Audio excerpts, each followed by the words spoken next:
Well, starting with the name of Allah, who is the most Rahman and most Rahim. Assalamu alaikum. I am Ayaz Ali. I am a student of Paragon Academy. Well, my presentation topic is definition of literacy. The first definition was that a person who can read and write is an educated person. The second definition was that a person who can read, write, and do simple mathematical calculation who is an educated person. The third definition was that a person who can read, write, and do simple mathematical calculation is an educated person.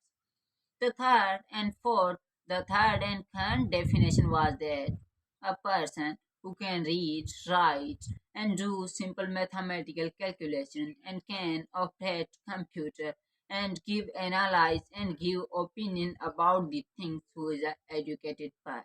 That's it.